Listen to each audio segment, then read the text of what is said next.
On the podcast, it's time for a rates revolt. We need a cap on rates, but it's too slow coming. Let's stop paying our rates to force their hand. Stop paying rates. Why not? Who's with me on this? Let's go. Are we paying these people to front up, or are we paying them to fly to Wellington to eat their lunch? Should you really lose your career for refusing to take part in a 90-minute lesson about Māori culture? This government doesn't actually have any idea how to get economic growth. Show us what you made of, Prime Minister. Editor-in-Chief with Duncan Garner. Duncan Garner, Editor-in-Chief, proudly sponsored by the Brothers Green. Unlock the innate power of New Zealand botanicals to support your mobility. Try the Brothers Green New Zealand Move Joint Support Tonic and join over 20,000 other Kiwis experiencing easier movement. For as little as $1 a day, you too can experience the power of New Zealand hemp seed oil for your joint health. Always read the label. Take as directed. Supplementary, of course, to a balanced diet. The Brothers Green, Christchurch. G'day, folks. Welcome to the podcast. I'm Duncan Garner. Good to have your company. And please subscribe. Please subscribe. Welcome to the Editor-in-Chief podcast. And much love to the Brothers Green for making it possible. I'm using their gut health product. It feels good. So, a rates revolt. Why not? Until we show local government and government that we're serious, a year-on-year rates cap, nothing will change. I want a year-on-year rates cap. Also, unemployment continues to rise. Thousands of people go for just one job. So Tom from cv.co.nz will show us how to make yourself headhuntable. I like this. Let's go. It's the Slam Dunk. Okay, I think it's time to drop the apathy and organise a rates revolt. 10, 15, 20, 30, 35% rates increases around the country at a time that you haven't seen your property values go up at all. In fact, they've fallen by up to 10%. I'm sorry, but it doesn't stack up. Falling property prices and increased rates. People feel and are less wealthier, yet the councils continue to demand more because the cost of everything's going up. This is where councils simply have to be ruthless in their discipline, and they haven't been. Only Wanganui Council is living within its means, and its rates increases within the rate of inflation, 2.2%. Nothing to complain about with them, but the rest have been utterly irresponsible and unresponsive to the government's call to cut back. Councils simply haven't got the message from the struggling public. The cost of living crisis continues to screw Kiwis, and councils have gone on their merry way, spending madly, and have shown ratepayers total disrespect, completely ignored their plight. Kapiti District Council sent its CEO away on a fancy all-expenses business class return flights to attend a leadership course in the US. More than 40k of your rates for the council boss on a junket. It's not good enough. When the PM and his ministers said, pull your heads in, they pulled out their ratepayer FBOS card and went abroad. It's a joke. If those little things that prove to us they don't get it, the little things prove to us they don't get it. If the councils won't lower rates increases, then we should pressure this pussyfooting government into putting a rates cap, a yearly inflation-adjusted rise in rates only. Put it on. Otherwise, their model is not sustainable. Only a ruthless approach to cutting costs will do it. And they have shown that they're simply not capable of cutting their own spending. They were given the message and they ignored it. The largesse at the local government New Zealand conference should have been the last straw for the government. And Chris Bishop turned up and sent them a pretty strong message. But the public want to see some concrete action right now. All we're getting is this increasing rates bills, dropping house prices, and talk from the government. It's not working. This is what you get with falling house prices, an economy that largely relies on people feeling good. They then go and spend due to the increasing house prices. But those days are well behind us. And properties have not increased in value for a couple of years. As a result, no one feels like they have much at all. So they batten down the hatches. As a result, the economy tanks. Okay? That's a simplistic view, I know, but it's not far from the truth. When property prices go up, we feel good and we spend. When they don't, the joint tanks. And that's what we're seeing today. Yet despite knowing that and seeing that these councils have forged on, and worse, they've actually hyped up rates like never before, at the worst possible time in this country's history, their failure to read the room is nothing short of staggering. Council elections coming up will be revealing. Some people in rural areas on the outskirts of places like Auckland have actually faced rates hikes of 41%. How are people on fixed incomes meant to afford 41% increases? I work in an industry that has had to be ruthless in cutting costs, and now we operate in the most tightest and constrained environment I've ever seen. If it doesn't stack up, it's gone. Empty seats everywhere. Pay your way or you're gone burger. Yet the councils continue to throw our money around in reckless abandon, and it proves to me that they're incapable of the sort of change that's truly needed. Look at the Napier Council. They continue to put on this Christmas breakfast for staff that costs $30,000, $48 a head. $48 a head, outrageous per head costs. Most caterers tell me they can do it for $20. But why do it at all in these tough times? Sometimes some things can't be justified. And $48 a head for a staff brekkie, it's daylight robbery. A Hawke's Bay caterer, who provided a similar number of people a cooked breakfast for Christmas, was astounded at the council's prices. They said $22 per head is what it costs for a cooked breakfast. Continental about just under $20. The council said it cost $48.22 a head for its breakfast, including logistics, set-up, equipment, hireage, all that, staff, food, coffee. Chief Executive Louise Miller said the breakfast at McLean Park had been running since 2019. Who cares? She says, I'm incredibly proud of the work our staff do. Who cares? The annual breakfast is well deserved. They're paid for that. She says, this is the only council-funded recognition of this nature our staff receive. They get paid every week. The council's currently reviewing its structure and they're consulting on its operations. Basically, they're looking at getting rid of 100 people. Now they're talking. Yet the breakfast carries on. Get rid of the breakfast, not people. Come on. Why do councils get these things so wrong? Why do they fail to see what we all see so clearly? Take Tauranga Mayor Mahi Drysdale. He voted to bring in unelected Māori representatives to council committees. Along with that, the added cost of them, $1,000 each for every meeting. And you're paying for that. And they get voting rights. I mean, $1,000 a meeting for someone unelected. Nice work if you can get it, but you're paying. So why not revolt? At least revolt and pressure the government into forcing through a genuine rates cap. Change the law. Nothing will change by chance, and we must now take this matter into our own hands. If we all revolt, they can't force legal action to take all our homes back. Can they? Is this reckless and irresponsible? Will this collapse the revenue base for councils? Not entirely, but it will mean they can't operate as they are, and it will send a message. It's the council's continuation of the nice-to-haves that gets me. The government's tough guy approach has been ignored. They talked it up and nothing's happened. It's up to us now to force some hands before this election in late October. Let's revolt. Stop paying rates all over the country. Without our money, they're stuffed. But they're taking too much of our money. And until we drop the apathy, nothing will change. I no longer think we can rely on them to change their ways. We've seen that. We need to get the government to bring in a genuine rates cap to show them what discipline looks like year on year. We stop paying rates, we march to Wellington, and we set up shop outside the beehive until they hear us. Threats to do something are no longer good enough. We must act by sending our rates bill as a return to sender, and we ain't paying this until you sort your house out. We've been taken for a ride. Now we must show central government that we're serious. Stop the chat. Pass a rates cap bill. You never know. It might just be the jolt to the polls that Christopher Luxon needs. I can't see the downside. Show us you're on our side, Prime Minister. You've looked after the top end of town, the multi-millionaires. Now show us you're worthy of the big job by giving the little people some hope that their staggering increases to their rates bills are coming to an end. Either do it or the revolt to stop pay becomes really real. And if that collapses local government, so what? You were warned and did nothing. The time to revolt is now. The time for a rates cap is overdue. Local government had their chance to pull their heads in, and they failed.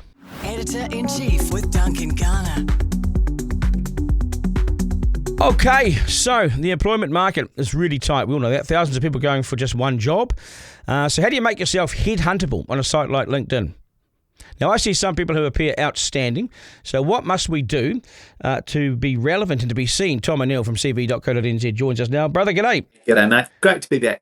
So let's talk about, it's so tough in the market right now to get a job. How would you rate it right now in terms of the numbers of people applying for jobs, trying to get a job? Because we'll talk very shortly about, being headhuntable, especially on LinkedIn. But how hard is it to get a job right now? What are the numbers that you're seeing going for sort of in particular jobs? Yeah, mate. It's crazy. I mean, there was a story in the media about a receptionist having, a job for a receptionist at a vet's, getting over 4,000 applicants. I mean, this is crazy. It's almost unheard of. I know in my time, you see the ups and downs and that sort of stuff, but particularly also in the IT field, obviously with the government getting rid of a quarter of the IT professionals at Te Whatu Ora and that sort of stuff, it's just making a tough time, a lot harder if you're in the market. And you say you've seen these peaks and troughs come and go. But so many people tell me that, and I'll get your opinion on this, that this is the worst time they've ever seen to get a job. What's your take? Yeah, 100%. Absolute worst time. I've been doing this 30 years, give or take. By far the worst time. Just the amount of stories you're hearing in the marketplace, the amount of, just people, rejection, really top talented people. But the problem is people just can't market themselves. And that's the problem. And they're really, really good at what they do. Yet they just, they forget they're competing with hundreds, if not thousands of others, and they think that someone's going to spend, 10 minutes reading every word in their CV. Unfortunately, it's becoming more and more transactional in that first stage, that first get the CV, have a read type deal. It's just becoming super transactional. What can I get out of this as a recruiter, as a manager, then, a bit later on, you can sort of treat them as a human, but early on, it's just numbers. It is numbers. So let's say we're talking about that vet receptionist. Pretty standard job. 4,000 applicants. How many of those CVs will be read by a human being? Oh, yeah. Well, then if they're using ATS software, applicant tracking software, I'm not sure vets would necessarily do that. Large corporates tend to use ATS software. But realistically, I mean, if I was sitting there and, the practice manager at this veterinary practice, I'd think, gee whiz, it's crazy. So I'd just go through, I'd probably read the first couple of hundred, get 4 or 5 people I think look really good, and then everyone else, realistically, you're just going to have to go, look, I'm sorry, we've found the people we need, because in that first 200 you're bound to find someone who'd be able to do the job really well. It's depressing, and so in that context, it is so depressing, mate. That's what's so important, to get an application in early. Yes. Because a lot of the time, a small to medium-sized business may not have a wait 21 days and then read all the CVs. So they have like a 3-week lead time. People can apply and then they'll check them. In a large organisation, Yep. Small to medium businesses, you tend to, as they come in, after work, 4 o'clock, you think, I'll just quickly run through the latest CVs that have come in. And so it's more of an organic process that is more in real time. So again, if you're sending your CV 3 weeks later after the job goes up, for these types of positions, chances are it may already be gone in some respects. But becoming headhuntable, so you don't even have to apply. So you are headhunted. How do you become headhuntable? Because I look at LinkedIn and I can see the people that are really promoting themselves. How do you do it? Yeah.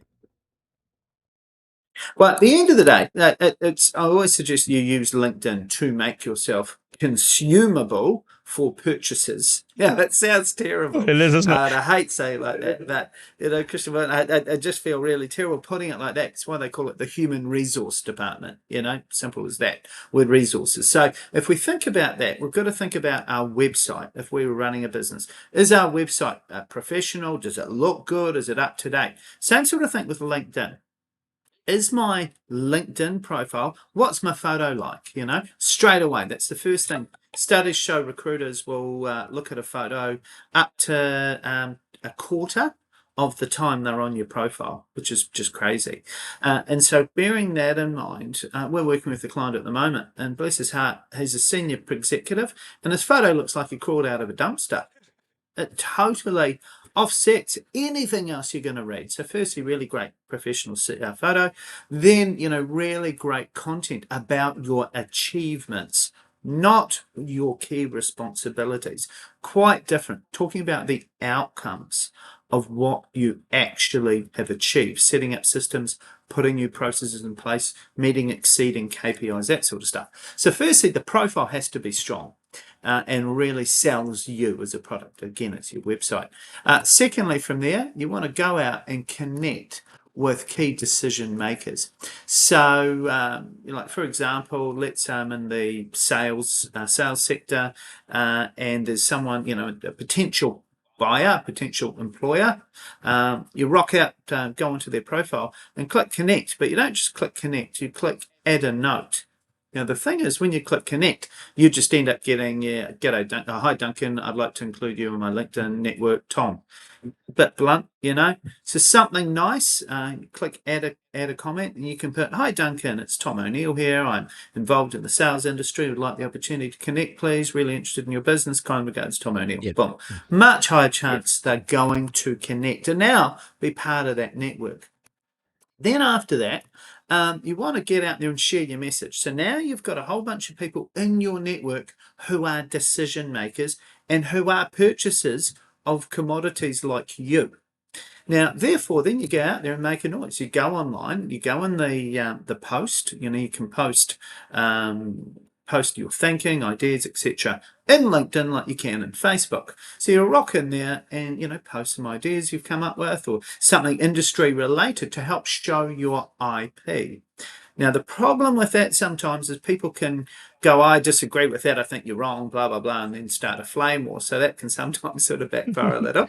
But what you can do is go online. You'll see a great article from Duncan Garner on XYZ, or you see a leader in the logistics field posting, what does the future of logistics look like in 2030? You get that article, you copy the link, you pop it into your LinkedIn post, and just put something like, great article about the future of logistics and supply chain management from Dr. Mike Smith, MIT. Appreciate your thoughts, and post that. Because what you're doing is you're sharing international best practice with people in your network, people in your groups, and you're seen as a leader. You're seen as a influencer, if you will, very light, but someone who wants the best for that industry. And so, of course, if you're a business leader, you're trolling through LinkedIn, up comes this guy, Tom O'Neill. He's got an interesting point on that. It's interesting, And then you may do a little bit of checking. Oh, gee whiz, he's he's a supply chain manager. I'm actually after a supply chain manager, and I've read a few of his articles, and etc. And so you build up this sort of manufactured but organic sort of feel to then get you in a position where people are interested in approaching you. And there are some standouts on LinkedIn. If you haven't achieved much, but you're a big talker and you've got lots of responsibilities, but you haven't achieved much, which would be lots of people. How do you get away with such a fancy profile on LinkedIn? Are you seen a mile away by people like yourself as full of shit, or not?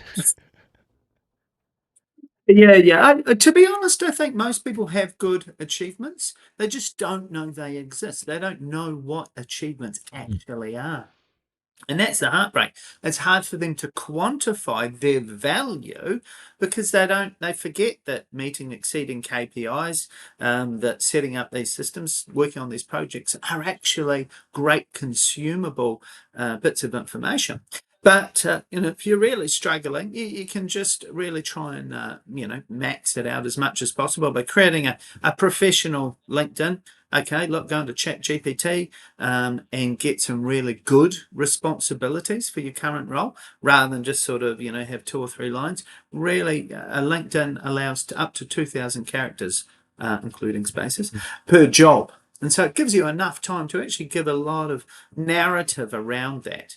Now, some people say, oh, gee whiz, you've got so much words. Well, there's so much content. Really? Well, it's good for 2 things. ATS software, that applicant tracking software I talked about before, that it can actually go to your LinkedIn profile. And of course, the more information there is to track you by, the better it is for that software.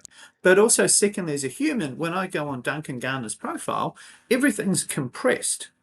And so you've got ABC job, it's all nicely compressed, and then I click see more. Click on that and suddenly, bam, here are these great achievements, or at the very least great responsibilities, giving me some really good detail about you and who you are and what you are.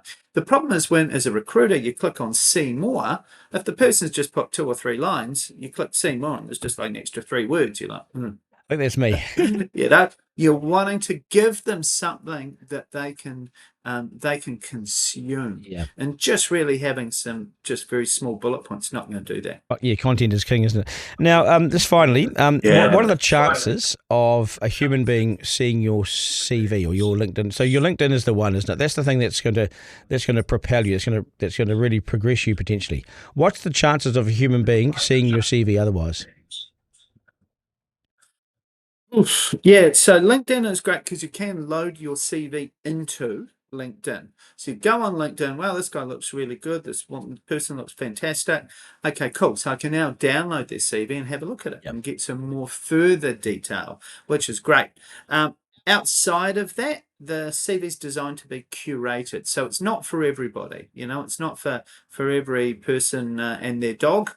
It's really just designed to give to prospective employers. So they both have different roles. The website is for public consumption to get people interested in you, while the CV is more that brochure that you hand out to choice employers. The big supply program with all the stuff in there, you're not going to put all that online necessarily in your LinkedIn profile. You may have it as an attachment, but that's when you go and see the client or the employer. That's when you can bring, the more detailed stuff. Do you see the market turning at some stage shortly or not? Oh, look, 100%. Yeah. I mean, Whew. I did say this time last year, I'm seeing great things for the future. Government said that too. So, 25 has been really tough. I'm just not gonna, absolutely. I'm an optimistic person by default, I think. So I'm always thinking, things are going to turn. I do feel things are going to turn in a positive way sooner rather than later. I'm thinking February, March next year. We're just gonna, get through this year. All things being equal, we're gonna, just get excited about, okay, 26, here we go. And I think we've just, I don't know, I won't say we've gone as far down as we possibly can, but, I think the fundamentals are there. And so it's just really just some good news here and there in different sectors, and we can start to really get back on our feet. Yeah, that sounds like what you said to me last year. Yeah, it's exactly what I said exactly. To you last year. Yeah, I know. I said the same thing. And the government said the same thing too. Let's fingers crossed, Tom, that it all goes well. Appreciate your time, mate. tom@cv.co.nz. Hey, Kim Fried. Okay, good man. Good man. Thanks, Tom. Awesome, mate. Hey, real. Okay. Editor-in-Chief with Duncan Garner. Right, time for this to the editor. G'day, Duncan. Just watched your piece on Luxon, taking the credit for the Amazon possible underwhelming data centre in New Zealand. Newsroom coverage got my attention. Sounds like a non-event. I hope that is not the case, but it looks like Luxon didn't do his homework properly. I believe Palmerston North have put $10 million aside for a local Māori to do up their marae. Would be great to hear the Mayor's explanation for this, which is far from an essential service, as it would be for renegade Drysdale's fresh off his Olympic canoe, throwing money around like a drunken sailor. $20 million to local Māori, come on. This piece de resistance would be an interview with MP Watts as to why this co-governance approach, which is bleeding ratepayers dry, has not been stopped. It's hardly an essential service. Your interviews are always good. I'd love to see you hosting Morning Report. What? Creating an unsafe environment for the current lot of DEI advocates. Merit certainty did not figure in their appointments. No, most of them didn't. The ratings would sure go up. Regards, Wendy Geese. Thank you, Wendy. I appreciate your confidence in me. That's us, folks. Thanks for your feedback and your support, of course. Get in touch through our social media at Duncan Garner Podcast on TikTok and Instagram, or flick us an email at duncan@rover.nz. To my team, thanks very much, Brody. Lockie, good man. We'll do it all again, of course, tomorrow. Thank you to the Brothers Green. Remember, life is no dress rehearsal, no curtain raiser. This is it. We live in one of the best places on earth. So get out and enjoy it. Have a great rest of the day. Take care, New Zealand. Ta-da. Editor-in-Chief with Duncan Garner. Thanks for listening to Duncan Garner, Editor-in-Chief, sponsored by the Brothers Green. Feed your gut what it needs. Digest Gut Health Protein Powder supports natural digestion and gut health. Made with premium Canterbury-grown hemp powder and a unique blend of active kiwi fruit enzyme powder and kiwi fruit skin extract, combining natural prebiotics and a nutrient-rich profile to complement a balanced lifestyle.